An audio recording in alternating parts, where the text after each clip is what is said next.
Good evening. I'm your host Jay Clark and welcome to the Scary Nighttime Radio Show. We hope you enjoyed tonight's episode, which is entitled Pits of Hell Part 8. The Enemy Strikes Back. The group is getting set for the fourth night of battle against the forces of darkness from the underworld. Captain Taylor addresses the people.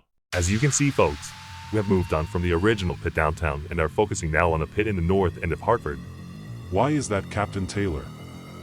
Because, Professor, the original pit downtown has been filled in with earth and debris after our Navy planes bombed it last night.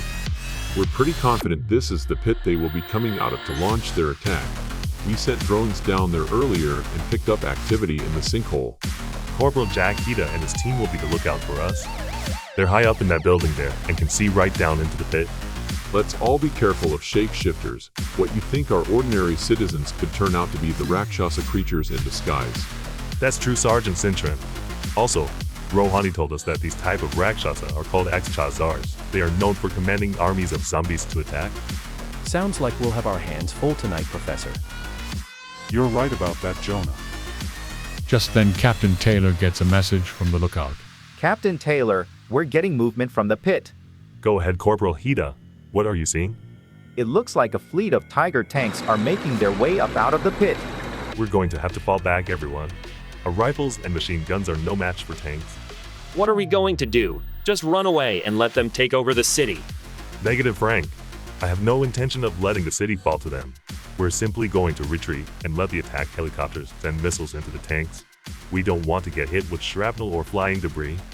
After the tanks, we expect the infantrymen to come up next, those forces we can battle against.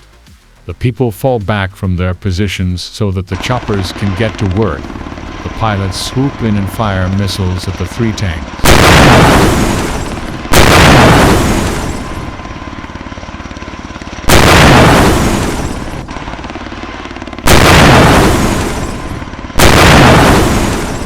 The tanks are destroyed.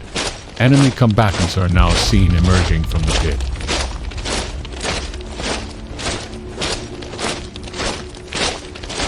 Okay, everyone, let's advance forward and engage the enemy.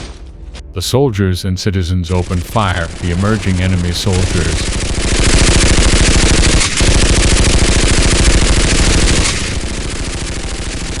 Bullets are flying everywhere. The scene is quite chaotic as Hartford is becoming a battlefield once again. In the confusion, Frank and Jessica get separated from the others. Frank, we need to take cover. Gunfire is everywhere and we're going to get shot. Let's dive into that car over there, Jess. It'll offer us some protection as we can shoot at the enemy through the window. Just then the car is firebombed. Well, I guess we'll have to go to Plan B. Just then a snake-like monster emerges from the earth. Frank, look out! Frank and Jessica shoot at it with their guns, but it has no effect. A soldier comes along and fires a grenade at the creature, killing it. You folks need to take cover. They rush to take cover, but then see a wounded citizen is crying out for help. Frank rushes over to him. Are you hit? Yeah, they got me in the leg. Let me take a look at it. Frank attempts to give medical aid when the man shape-shifts back into the Rakshasa. He actually grabs Frank by the neck. Frank, look out! It's a shapeshifter. I'm going to kill you now, stupid human. Jessica shoots the creature dead. Thanks, honey. That was close. Captain Taylor warned us to look out for shapeshifters. Let's see. What happened to my gun? Honey, who is that coming towards us? It looks like Mr. Speranza from the pastry shop down the road. Looks like he's been through hell and back. That's not Mr. Speranza. It's a zombie. Shoot it now, Jess. But I can't. He's such a nice man. We love going to his shop and getting coffee and bagels. Jess, you have to understand that he is dead. His soul has passed on to the next life. What you see before you is a zombie controlled by the enemy. Shoot it now. But I just can't, Frank. The zombie turns towards Frank. Frank frantically searches for his gun. Shoot it, Jessica. Shoot it now before it kills us. Jessica shoots the zombie in the head at last, bringing it down. Frank finally locates his gun. For a moment there, I thought you were going to be a widow. They then both dart inside a shop so they can take cover from the flying bullets. Meanwhile, at the medical triage, Fu and Kyle carry a wounded man in on a stretcher. Hey, we've got a man with a gunshot wound to the arm, Rohan. Just put him over there, Fu and Kyle. Sarah, will you take a look at him? Well, certainly, Rohani. A wounded soldier appears at the door. Please help me. I need medical attention. Where have you been wounded? Right here in the stomach.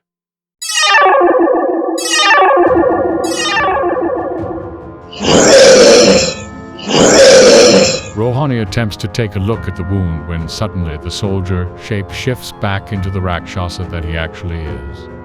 I'm going to have fun killing you, idiot woman! No, you won't. Why not? Because I'm going to kill you first. 2 shots are heard as Rohani fires her gun into the creature. It drops onto the ground dead. Filthy beast, I don't have time for your shenanigans.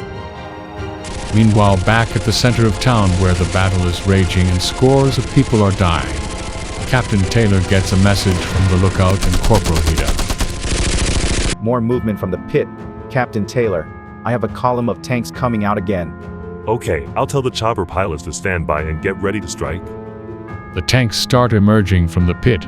A Navy attack helicopter fires a missile into the first tank and destroys it. Corporal Hida sends out a frantic message to Captain Taylor's group. There's movement in the pit again. Over. What are you seeing, Corporal Hida? I think it's a giant python. A giant snake emerges from the sinkhole. Open fire, everyone.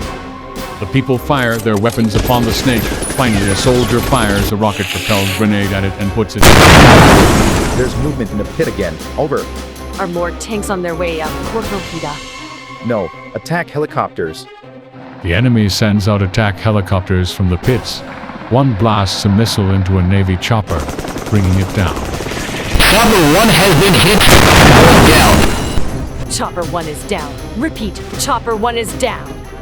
I'm locked in on the enemy target. A Navy pilot sends a missile into an enemy chopper, bringing it down. Then the enemy aircraft shoot missiles into the 2 remaining choppers and send them down to crash. Choppers 2 and 3 are down. Our air support has been eliminated.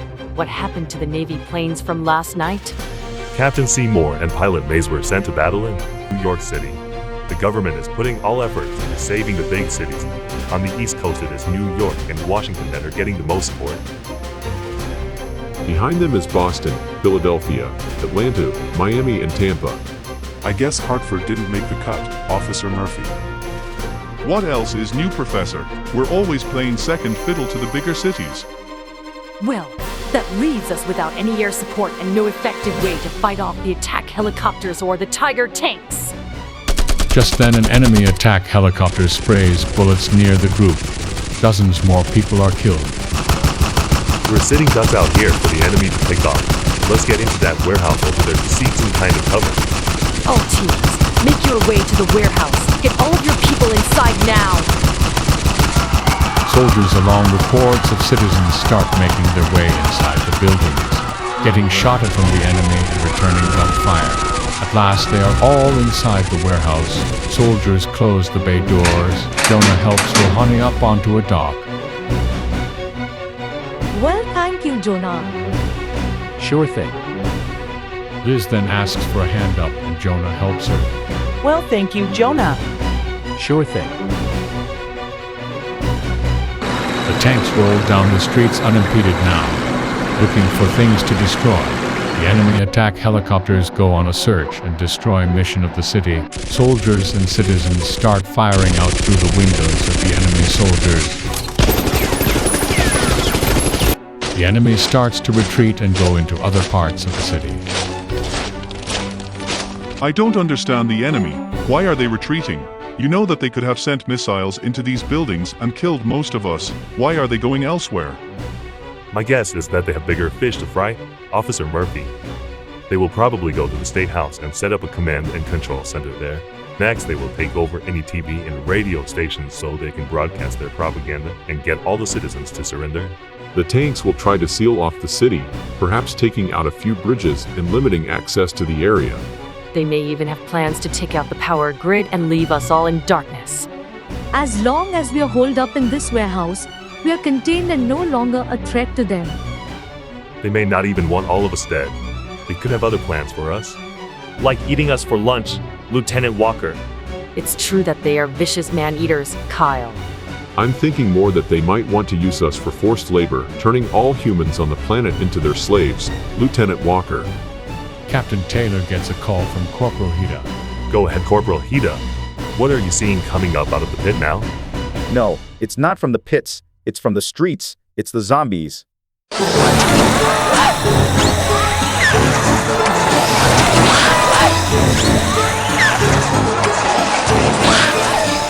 Zombies are seen outside of the buildings trying to break in. So that's their plan. They're going to have the zombies infect us and have us join their army of the undead.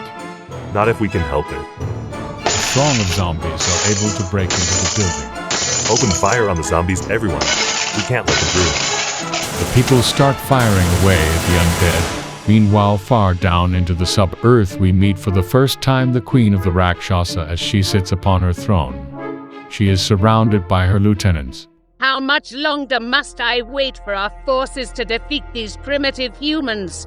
Lieutenant Belram. We're making great headway. Queen Nikita. This city they call Hartford, Connecticut, which this pit is connected to, is almost completely taken over by our forces. Other cities have been completely overthrown. We have a few holdouts in the buildings here, but nothing that we can't handle. Well, don't kill them all, Lieutenant Persaud. I'm just dying to feast on some living human flesh. Of course, Your Majesty. We will get word to our forces on the surface to spare the lives of those hiding out in the homes and buildings. We will give them the opportunity to surrender so that they can be taken alive. Queen Nikita.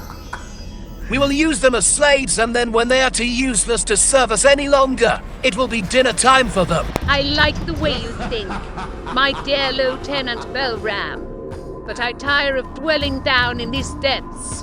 When can I make my victorious return to the surface as supreme leader of the world? Lieutenant Persaud? Soon, Your Royal Majesty. Very soon. Back in the building, the fight continues as the message to cease hostilities hasn't reached the surface just yet. They're breaking through the windows down that way. Turn your guns upon them and let them have it. A zombie breaks through and tries to grab Jessica. The creature is quickly put down by Officer Murphy with just one shot. Thank you for saving my wife, Officer Murphy. Nice shot. Not a problem. Hey, look everyone, the zombies are retreating. But what could this possibly mean? Well, the zombies are being controlled by the Rakshasa. They must have other plans for us. Like using us for forced labor and then eating us when we can no longer be of use to them. That would be my guess. Boo and I were once forced to work in a coal mine. The Rakshasa are known for playing mind games with their opponents. That's how they toy with your heads. Eventually, they will drive you insane. They're constantly keeping us guessing. Just when we think they're going to do one thing, they do something completely different. Their army clearly could have stormed in here and killed us all, but they didn't. They want to keep us alive for some reason, Sergeant. So what do we do now? Sit here and wait for their next move? Are we all to be pawns in their game of chess? What we can do is take care of the wounded, gather any food, water, and medical supplies that we can find and start planning our next move. Sun is coming up soon. The creatures don't seem to get about during the light of day. That may buy us some time to regroup and recover. We'd better move quick, Rohani. I don't think the enemy will let us alone for long. They'll be back. I can promise you that.